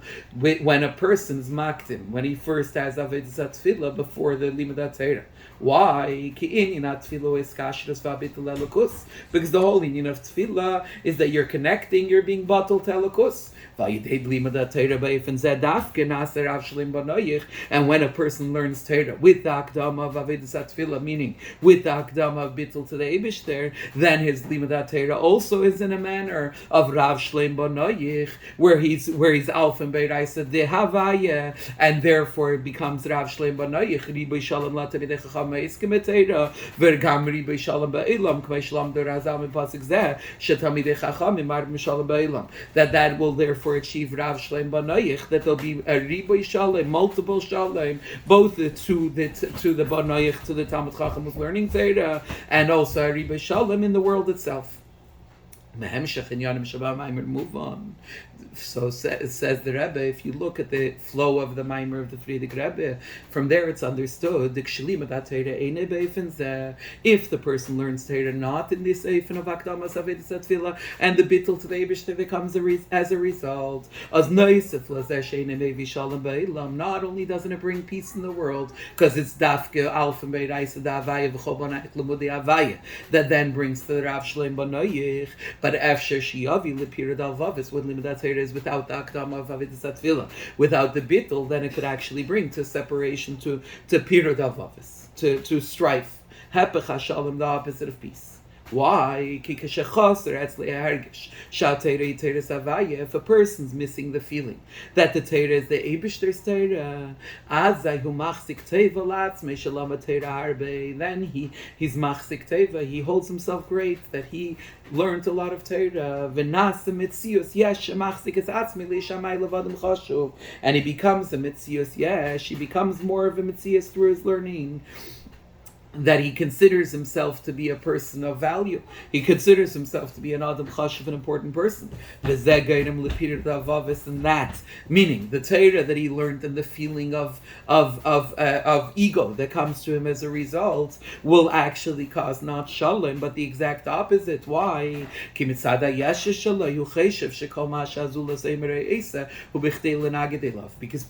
his yeshus, when he becomes full of himself, that causes him to feel that anything that the other person is saying or doing is all just in order to oppose him. Like the Rebbe brings in the Maamer, a story that a person who was a great bardas and askala, who was a very intellectual person, came to the Tzemach Tzedek, to Yechidus v'seinen, and he complained as mitretif mir in Beis Medrash, that they step on me in the Beis Medrash. V'ana leyat Tzemach Tzedek, so the Tzemach Tzedek answered to him, Du bist ich mispashet über dem ganzen Beis Medrash. You're spreading yourself over the entire Beis Medrash. Is vur yener tret, is alzev dir, wherever somebody else steps, is going to be on you. Yeshleimar, so says the Rebbe, Zeshemevi Maamer, Shatayna Shalei Heisish Dersim Alav Beis Medrash. Why does the Friedrich Rebbe emphasize that? What was his argument mitretif mir in Beis Medrash? It wasn't just as mitretif mir that people are treading on me, but rather that they're stamping on me, they're stepping on me in the Beis Medrash. Why? Dagam she Beis Medrash umikdash ma'at. What is the Beis Medrash? A Beis Medrash is a mikdash ma'at. Da Ashras Ashchina she b'mikdash ma'at imein Ashras Ashchina she b'Beis Hamikdash. The Shechina rests in the Mikdash Ma'at, similarly, at least a little bit, of the way it rests in the Beis Hamikdash itself. Mikol Makim, nonetheless, even though this is the place where there's Ashras Shechina, Gam Sham Haiseis Pashtus Hayesha Shalei. By emphasizing that it was in the Beis Medrash, the Friedrich Rebbe is emphasizing that the Yeshus that comes from being a Baal Haskalah could be even in Beis Medrash, as Mitretef Mir in Beis Medrash. In other words, his Yeshus expressed itself not only in his own private things, his Yeshus expressed itself in the Beis Medrash. Not only that, but he goes even further. Then the Friedrich Rebbe is medayik in the Maamer. The zeshes einen lefnei Tzemach Tzedek shedersim olav haya b'yesi b'yechidus. Where did this chassid complain to the Tzemach Tzedek that they're stepping on him, not just in a regular conversation, but being in yechidus? The inyan ha-yechidus who is kashrus ha-yechidus shel zeh ha-nichnas li-yechidus im ha-yechidus shel ha-admor she'elav nichnas. What is the meaning of yechidus? Yechidus is that the yechida of the chassid that's going in to Yechidus is connected to the Yechida of the Rebbe that he went into. So the moment that this chassid would, not only did his yeshus express itself in the Beis Medrash as mitretef mir in Beis Medrash, but even when he went into Yechidus, he was complaining about it, which means that even though at that moment his Yechidah was connected to the Yechidah of the Rebbe, the Tzemach Tzedek, va'afal pikei nonetheless, gam b'yoseb Yechidus, haya etzlei hergish adertzim alav, even when he was in Yechidus, he still had that same feeling as mitretef mir, that they're stepping on him. Maamer Podoh, that's why the Frierdiker Rebbe brings those details of the story, that it wasn't that he was complaining in Yechidus that they step on him in the Beis Medrash, b'chdei lahadgish, in order to explain, to emphasize, shal yidei haskala levad b'li avoda, if you just have limud Torah, if you just have intellect, but it's without avoda, efshirli, which is the point of the Maamer of Rav v'chol banayich limudei avaya, that it has to come with the akdam of avoda satfila. But if you have limud Torah without avodas atfila, in other words, limud Torah without bittul, efshirli is his pashtos hayeshes gam b'mikdash mat, va'afilu kasher ichnasim liyechidus. There's possible for a person's ego to be so much so that even in the mikdash mat, even in the Beis Medrash, and even when he goes into yechidus, he's still caught up in himself. He's still full of himself. Emphasizing those 2 points further underscores how absolutely crucial it is to have Aveda, that without Aveda you have Yeshus, not just regular, but even in the Beis Medrash and even in Yechidus. So after the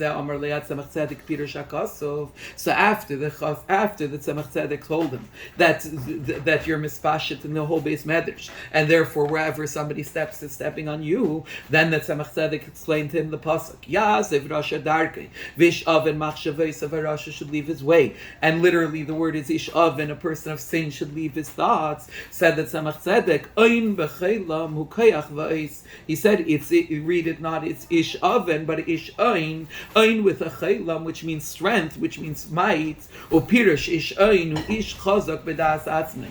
If that's the case, what does it mean? Ish ein, a person who's strong in his own opinions. That's what it means. A Rasha should leave his way, and Ish Ein, a strong man, should leave his thoughts. Just like a Rasha leaving his way is something that's absolutely necessary. Because without Shuvah, you can't possibly come to the Kodesh, you can't come to what's holy. Kain Mukhrach, so too, just as crucial that Ish Ein Yaziv es Machshavesa, V'machshavas the Yeshus, as much as a Rasha needs to leave his ways, and Ish Ein has to leave his machshavas of Yeshus. Not only that, but the Rebbe says you could say the mashkas machshavos of Lashon Rabim. Why does it say his thoughts? Lashon Rabim, not just his thought, but his thoughts. Hukiba machshava the Yeshus Yeshnam kama v'kama dargis, because in Yeshus there's many different levels. Ulachein nemer yazev geimer machshavos of Lashon Rabim. That's why he says he has to leave machshavos of all of his thoughts. What does that mean? Shetzarech lazev is machshava shebedakos v'afil shebedakos tidakos. It's not only enough for him to leave the thought of Grabe Yeshus. He has to leave all his thoughts. In other words, even the slight one, even what's Bidakus, even what's the delicate expression of Yeshus, and even what's Bidakus, Didakus. Why? The Rebbe says this relates to what Chazal tell us about a stain on a beged, that when it comes to teveling, it talks about what kind of stain constitutes a chatzitza. That shall bana'in elu tamid chacham misheiskim b'binyani shalei la mitzad echad v'shal bur mishnei tzadim. Right? A bur, it's only considered a stain if it's a stain through and through, if it's all the way through. But a tamid chacham, the bana'in, they were more careful, and therefore it was considered a stain even if it was only on one side. The bizemu v'gamanegel revav ruchni, just as this is true about a gashmistic stain, that a tamid chacham stain is more sensitive to stains and worries about even a stain that's only on one side, which to a bor wouldn't be considered dirty altogether. The same is true with a spiritual stain. Shebetamid chacham yesh machshavas shebedakos chitz gam machshavas shebedakos chitz etzes ulochein hechrich So too by a spiritual stain, by a Talmid Chacham, it's not only a through and through stain that's chaitzitz, even a machshava bedakos, even a slight, a delicate expression of yeshus is also a chatzitza, and therefore he has to leave all of his thoughts lashon rabbi. So that's what the Frierdiker Rebbe explains in the Maamer on that you need the Avedas Atzvila, you need the Bittul for Rav Shleim Banoich, for the Torah to be in the way it's supposed to be, in a way that it brings Shalom, not that it brings Piradal Vavis. Before about Maamer, the Frierdiker Rebbe explains in the Maamer,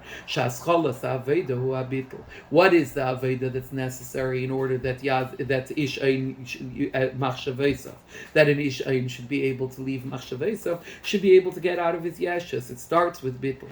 Why? In order to become close to the Elokus. Whether you're talking about a kiruv from below to above. In other words, a person wants to become close to the Eibishter by going up level after level in davening.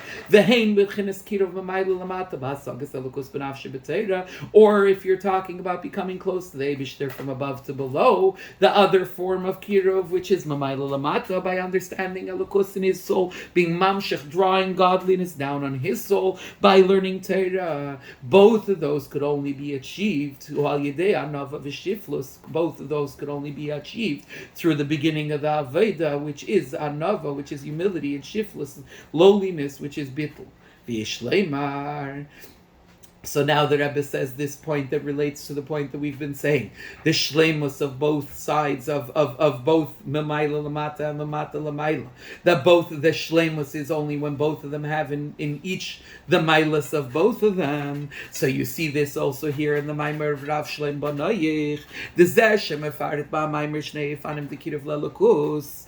This that here in the Maamer of Rav Shleim Banoich, the Frierdiker Rebbe points out that both manners of kiruv lelukus, both manners of becoming close to the Eibishter, side the kiruv mamata lamayla through davening and side the kiruv mamayla lamata through learning, are only achievable through the Akdama Bittul, which theoretically he didn't have to say both of those. Why? Hagam shebichtei lavar lashon hatargam alfam beiraisa davaya nege lechura raka kiruv shal yidei Torah. Seemingly, what is the Frierdiker Rebbe explaining? He's explaining the Targum of Alfan Beiraisa da Havaya, which he explaining why he had to emphasize the word of Havaya, because you need Bittul. But what is over there? What is he saying over there that you need Bittul for? You need Bittul for Limadat Torah. That the Alfan, that even when you're using the Seichel Anushi, it should still be Beiraisa da Havaya. It should still have the Bittul of understanding that it's coming from the Eibishter. But if that's the case, then the Frierdiker Rebbe should have only emphasized that Bittul is necessary before you could achieve the kiruv b'derech mamayla lamata that's achieved through limadat Torah.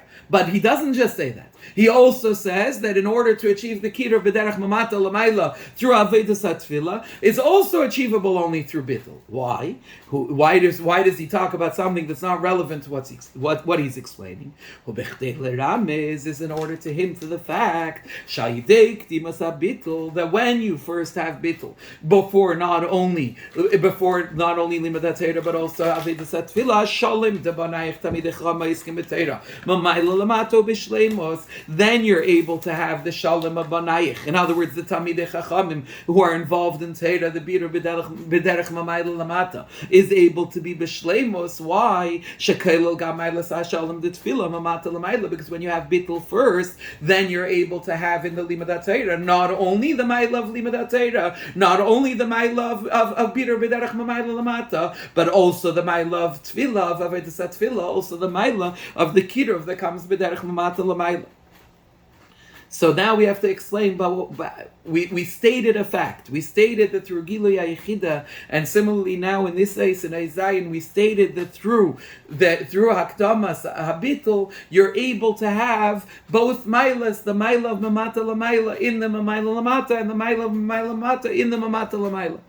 But how? How do you actually achieve that? So that's what he's going to explain now in Eisches and Tes. Ches, Vainyanhu, the Indian is how does the bittul allow for a shleimus by bringing together the Maila Sai of the Mamala Lamata and the Mamata Lamaila, and therefore giving both a shleimus that they otherwise couldn't have. Vainyanhu, the idea is the Kivan Shakavana Biridis Vinifilas Anitzaitis, who Bichdei, she is Bararu Viachstru Lamakairam. What was the whole point? Why the Nitzaitis fell? Why the sparks of Kedusha fell into this world in the first place? The point why they fell into this world in the first place was for the sake that they should eventually be refined and be reverted to their source. Because when you bring them back to their source, not only are you bringing them back to their source, you're bringing them to a higher level than they were before the Yerida.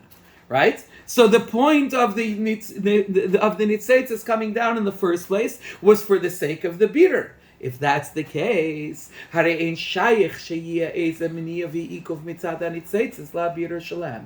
that's the case, then inherently it's impossible that there should ever be any obstacle mitzad the nitzaitis themselves, mitzad the sparks of Kedusha themselves, to get in the way of their refinement, because the whole reason they came down here in the first place was for the sake of the refinement. Now, the fact of the matter is, we know that it's shaykh for there to be meniyas and ikuvim on avedis abirurim. But says the Rebbe, that's not coming mitzad the nitzaitis, it's mitzad the nisbarer. The fact that there could be an obstacle to bidur hanitzaitis never comes from the tachten. It could only come from the person doing the aveda, the person doing the bidur. Why? He has bechira chavshis, and therefore he's able to decide to engage in avedas abidurim, to use his engagement in the physical world for the appropriate purposes, which will bring about the bidur hanitzaitis. Or not to chas v'shalom.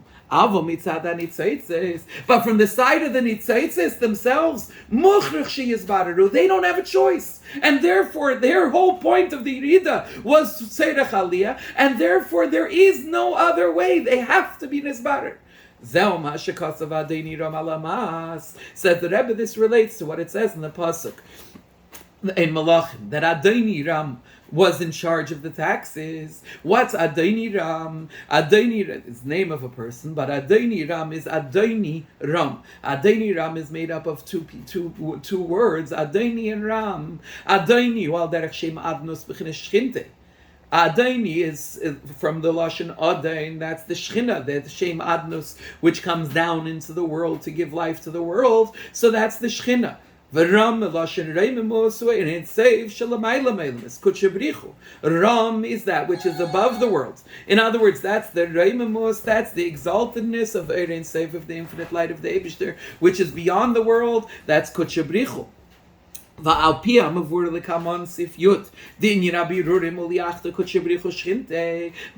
what we'll explain soon, that the whole union of birurim, the ultimate point of the birurim, is to bring about a yichud of kutshabrichu shchinte, a yichud of the light of the Eibishter that's beyond the worlds, together with that which comes within the world of sevev and mamale. Yesh leimar, if that's the case, you could say that Adoni Ram is yichud of kutshabrichu and shchinte, and masu in birurim. Mas is the idea. What is the taxes? The tax is the idea of birurim.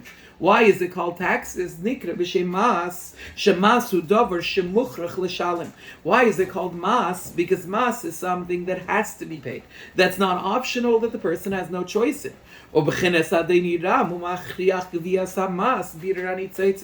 Right? They always say that there's only two things that absolutely will come, that are inevitable. One of them is taxes. So he uses the term taxes, Adeni Ram alamas, because it's saying that something that absolutely needs to happen. It's inevitable, it's all absolutely certain that it will happen. So b'chinas Adeni Ram hu amachriach gviyas hamas birurim hanitzaitis. That's what it means. Adeni Ram alamas. Birurim are called mas to express the inevitability of the birurim, that it's not optional. The mizbarer could never get in the way, and therefore it certainly will happen. And Adeni Ram, the yichud of kutshabrichu shchinte, is what achieves the ultimate, what expresses itself.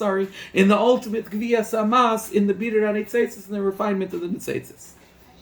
The Seder Mizan, that was a Maamer Podoh, right? In Chatzai Eagle, in brackets. The Adeni Ramalamas, that the Bira on Itzeitz is inevitable. But now he's going back to the point he was saying that there's shaykh to be, there's possible to be a maniya v'ikov, an obstacle that comes from the person whose job it is to do the birur.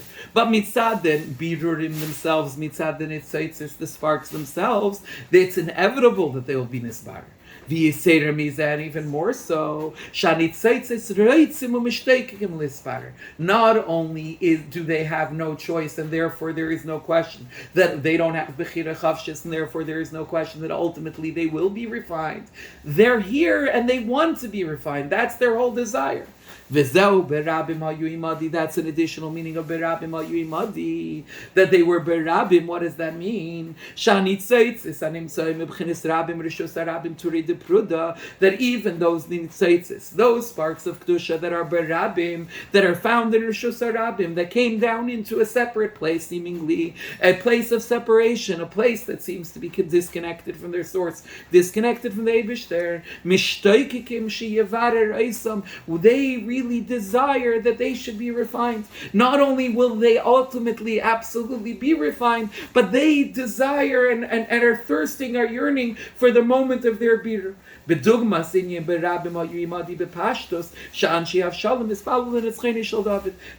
berabim hayu imadi, the simple meaning, the way it's explained in Mefarshi HaMikra, that what is berabim hayu imadi, that gaman she'avshalom mispalel l'netzchei shel David, that even though Avshalom was waging war against David, and Avshalom had his people who are really his people, in other words, they're fighting against David, but it says mispalel l'netzchei shel David, they were davening for David to be victorious. So too, the nitzaitzis that are currently berabim, that are currently in a place of separation, really they desire that they should reach their refinement. Ella, tekivan shanitzaitzis saying begalus b'chines rabim ein ze begilui. If that's the case, we should see a world that's completely different than the world we see. And we should see a world where you see clearly at every moment how each of the nitzaitzis wants nothing else but the refinement that it's awaiting. But it's in b'chines rabim. And since they're in Golos, in the Rabbim, in the separation, so you don't see this in a revealed way. So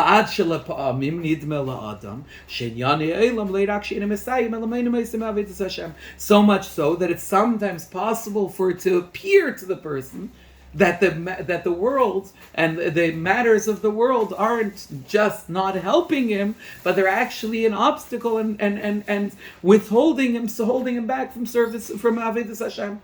How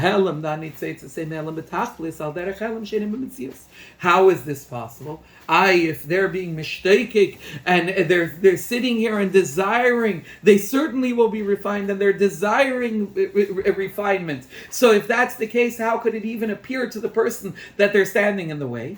Because the helam, the concealment that they exist within right now, is a complete helam betachlis, similar to a helam sheinim b'metzilas, like something that's concealed in potential, but that actually at this moment doesn't exist altogether yet. So that's the Aveda.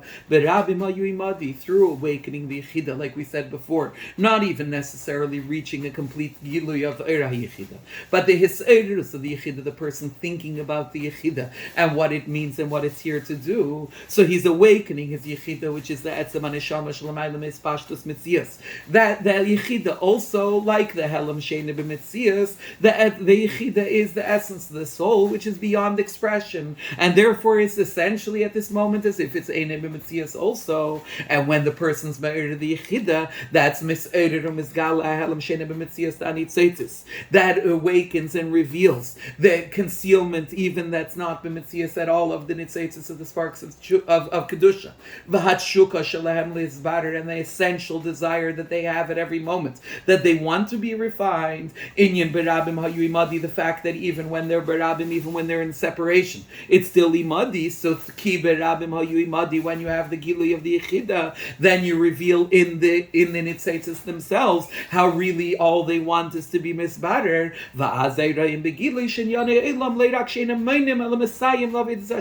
And when you have that revelation, then you see clearly that everything in the world isn't just not an obstacle, isn't just not standing in the way of Avodas Hashem, but actually is helping it, is actually assisting it. Okay, so what he explained in Eis Ches is that the Gilui HaYechida allows for the recognition and the reveal, allows one to reveal how Be'etzem the Nitzaitis want to be misbarer. In other words, how Be'etzem it's not possible for anything in this world to be anything but an assistance, but a help in a person's Avodas Hashem. How will that affect the Maila of the Maila Lamata in Mamata Lamaila and Mamata Lamaila and Mamaila Lamata? So that he explains a nice test. So that now we could understand, after explaining this idea, not only that you need bitlas akdama to Avedasat Tefillah and Avedasat Limadat Torah, but that be'etzem the Gilui HaYechida or the Hisbeinus in the Hisayrus of the Yechida, it reveals within the Nitzaitis how really they don't want to be a Tachtin in the first place. How really all they want is to be an alien, all they want is to be an Isbarer. Now we can understand the meaning. Podoh B'Shalom Nafshi Mikravli Ki V'Rabim Hayu Imadi. This is the meaning of the pasuk. Podoh B'Shalom Nafshi. What? Shalom shalabir shal yidei aveda the berabim hayu imadi. When you have berabim hayu imadi, in other words, when you have the shalom that's achieved through the bir and that aveda, which is this eiros yechida, awakening the yechida, berabim hayu imadi hu b'shleimos, then you have podoh b'shalom nafshi, the big mikravli, meaning you have shleimos shekail shtei amaylos, that you have sai the mayla of podoh b'shalom nafshi of a b'diya b'shalom of a bir b'derech mamayla lamata, and say the Mailam Mikravli of this hapchus of the Tachtin itself, of the Krav Miloshin Kirov, of the Bidur B'derech Mamata L'Maila. Why? How does Yechida allow for having both Mailas together? Because when a person has this Aveda B'Rabim Ma'yimadi, in other words, when a person's properly awakens as Yechida, Misgala Shani Tzeitz Shenim Tzayim Begalas B'Rishos Arabim Ma'yimadi Haratzim V'Atshuka Shalem Lizbarer. That awakens and that reveals the other Pirush B'Rabim Ma'yimadi, that the Nitzaitzis, even the way they are in the Galus of this world, even the way they are in Rishos Arabim, all they really want is Imadi. They have a constant desire to become reconnected with their source, to become Nizbarer. Once you reveal in them that desire, that takes away the disadvantage of the Bidur B'derech Mamata L'Maila. V'chein gam ha-Bidur B'derech Mamayla L'Mata yesh bei ma'ein ha-Maila sha'Bidur Mitzad HaTachtin. Why did we say that Bidur B'derech Mamayla L'Mata? What was its chisaron, as it were? Its chisaron was that it's not able to be Mitzad the Tachtin because it's only achievable by being Mavatal the Tachtin. But once you're revealing this, Yechida reveals how really the Tachtin wants to be an alien, how really the Nitzaitis all they want is to be Nisbarer. If that's the case, you no longer have that chisaron. It also has the Maila Mamata L'Maila. It also has the Maila that the bitter is gam oivav yashlam ita, comes mitzad the tachtin itself. Why? Ki gam bitter zeh hu shatachtin reitzel izbarer. Even the bitter b'derech mamayla lamata that comes through a great giliyur is also, when you have the seder seyechida, it's also that the tachtin itself is changing, that the tachtin itself wants to be nizbarer. Ela shabirer b'payil, why you think giliyur shalamayla imenu? But l'payil, the way in which you're achieving it is through a giliyur, right? But it's and being mavatal the tachtin, but you're not really being mavatal the tachtin, because you're revealing in the tachtin how the tachtin wanted that all along, how all the tachtin ever wanted was to be nisbarer.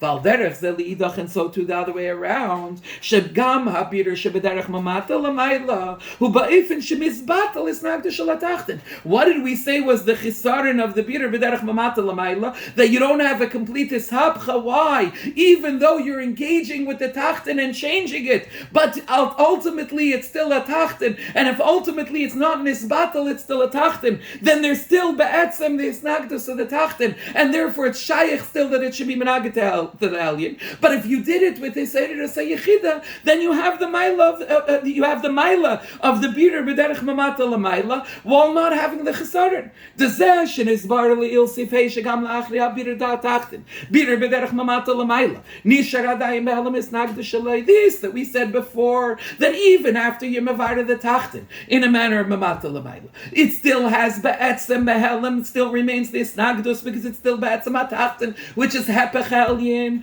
hu mipnei shebir atachten hu inyan shenitesef by al yidei ha-mevarer shenislabish by hepech atav atachten. That's because normally the way in which you could be mevarer the tachten is that there's something additional, there's an external catalyst. The mevarer is being nislabish in the mizbarer, and the tachten by etzem tivei remains opposed to that bitter, and therefore remains ultimately behelam still a tachten. If you're not being mevatel, it remains still a tachten, which has still always a possibility of being menaged to the alien. Ukamay nefesh habam is like the nefesh habam is shebitiva nemsheches linyanim gashmim, that by its nature it's drawn to physical things. Va'av lelokus shenasa etzla yidei nefesh alikis shenislabish ba hu hepechtiva. That was the whole chisaron of the bitter b'derech mamata l'mayla, that the love for the elokus that is being achieved by the nefesh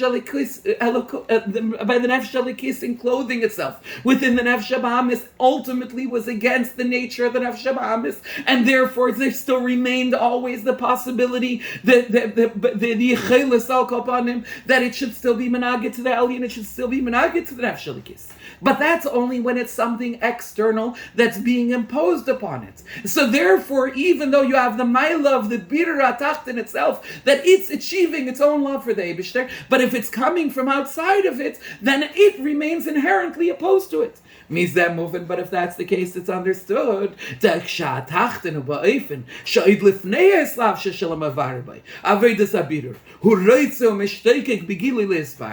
that's the case, then when in this case you have this Eidus Yechida, and then you're revealing that the effect that the Nefesh Alikis is having on the Nefesh HaMahamis isn't going against its nature. It's able to deal with it, remain in its mitzias, elevate it, have the nefesh habahamis itself feel a love for the Eibishter, and it's still not batzam hapachtiva. Why? Because we said the Hisaydus Yechida reveals how even before the nefesh halikis was ever nislabish in it, what did it really want? What it really wanted all along was to be an isbarer. What it really wanted all along was to feel that love for the Eibishter.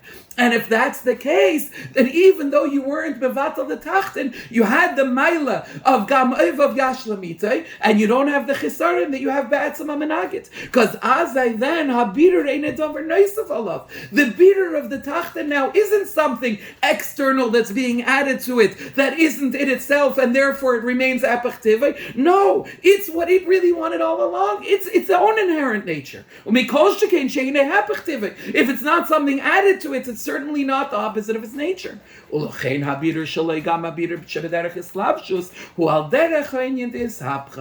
if that's the case, then even the bitter of the nefesh habahamis, which is in a manner of islabshus, which is b'derech mamata l'mayla, also has in it al derech the inyan of ishapcha, because it's not something added to its nature. It itself is being transformed to good, because in the first place it really wanted good. In the first place you only revealed in it its essential nature that the Yechida expressed, that all along all it wanted was to be nisbarer.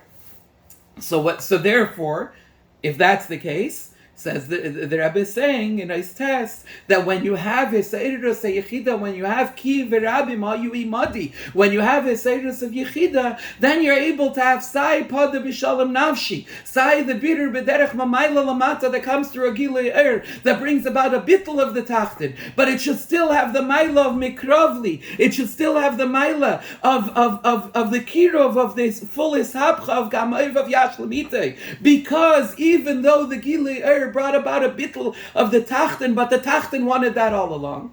And even in mikravli, even in the bitter b'derech mamata l'mayla, that involves the hislabshus and the nefesh alikis and the nefesh ha'amis, you also have the maila of pada b'shalom nafshi. You also have the maila of complete and total ishapcha. Why? Because it's not be'etzem hepech tivei. On the contrary, and not only that, it's not even a davar neisav olav. This is what the nefesh ha'amis really wanted all along. So that answers all of the questions of Pada b'Shalom Nafshi Mikravli, and why even after Mikravli, Kivarabim Ayu Imadi, that even after Kivarabim Ayu Imadi, you still have Pada b'Shalom Nafshi, and you still have Mikravli, and there's a Maila in both of them, and there's two Eifanim in Shalom, and there's a Maila in each of the ways of Shalom, because the Maila in each of the ways of Shalom, but the Shleimus is achieved when you have the Maila of each of them in both of them, and that's achieved Kivarabim Ayu Imadi through the Gilui Eichida, which reveals how be'etzem all the nitzaitzes ever wanted in the first place was in order to be nisbared. So Eis Yud, the Rebbe concludes, Vina Yadua, we know the klolis in Yina Avedo liyachta kuchebrichu shchinte. What's the whole in Yina Avedo, like you mentioned before, also liyachta kuchebrichu shchinte, to bring about yichud of kuchebrichu and shchinte, which is vu'inyin yichud sevav male, which is the idea of connecting sevav kolamin and male kolamin. Elokus, the way it is higher than the world, and elokus, the way it's contained within the world. Ki kuchebrichu v'chnes sevav kolamin, because like we said before, kuchebrichu relates to the kadesh, that which is removed, which is above and beyond the world. Ushchinte, that's Sheikhin, is B'chines Mamale Kolamin, is Davishter, the way he dwells within the world, the way Elokus comes within the world. V'zeu Shamar Yaakov V'shafti B'shalom Abeis Avi V'hayavai Lelekim, and that's the meaning of the pasuk V'shafti B'shalom. Yaakov Avinu says, when I'll have both these inyanim in Shalom, then V'shafti B'shalom Abeis Avi, the true inyan of Birurim, then V'hayavai Lelekim. What does that mean? Shal Yidei Avedas Abirurim, that when he's able to achieve Avedas Abirurim properly, which is V'shafti B'shalom Abeis Avi, the Achzaras HaNitzaitzes L'Makeiram, that Yaakov will be able to return the Nitzaitzes to their stores to Beis Avi. The Ikra Aveda Shebishvili Yardan Neshama Lamati Avedas Abirurim, that's the main Aveda that the Neshama came down into in this world in the first place. Then Yevah Yavai L'Likim, then through Avedas Abirurim the Neshama will achieve the ultimate purpose of the Aveda of Yavai L'Likim, which is Yichud Avaya Seviv Velikim and Male. He'll bring about the Yichud of Avaya and Elikim, the Yichud of Seviv and Male, Liyachte Kochebrichu Shchinte. V'yesh leimar dal yidei avidas abirurim mishnei fanim b'derech mamayla lamata v'derech mamata lamayla. Says the Rebbe, you could add to that through avidas abirurim in both ways that we explained in the Maamer. Sai from above to below, the greater Gili and Sai from below to above, the slabshus and the transformation of the nefesh habamis of the tachten itself. Uba efen shekol echad mem kol mishneim, not only doing both of them, but doing each of them the way each one of them is made up of both of them, as we explained, which is possible through his Seder to say Yechida. Al Yidei Zeh Yichud Sevav Mali Ub'Shnei Eifanim. Then the result, if the process is done in both ways, that you have both Eifanim and Shalom, then the result of the Yachta Kuchebrichu Shchinte of the Yichud Sevav Mali is also B'Shnei Eifanim, is also in both ways, which means Hamshacha Sevav Mali, you're bringing down the Elokus the way it's higher than the world, it's Sevav into Mamali, into the Elokus that's within Eilamis, and Halas Mamali B'Sevav, and also elevating Mali to the level of Seviv. And not only are you doing both of them, but just like in the B'diya B'Shalom, Ba'efin Shekol Echad Mem Kol Mishneim, in such a way, the way each one of them includes both. If that's the case, then you could explain why this whole union of V'shafti B'shalom Abeis Avi V'hayavai L'Likim is dafke shaykh to Yaakov. Why? Ke'eskalulus t'shnei efanim shebavidas abirurim shebechol echad mem yashnam shtei amayles. We just said that what is the true meaning of V'shafti B'shalom when you have Beis Shalom, when you have the eskalulus of both of these different modes of Avedas Abirurim, and doing each of them the way each one of them has both miles. How how is that achievable? Like we said before, this is achieved through revealing the Yechida, which is completely beyond any limitation altogether. By Yaakov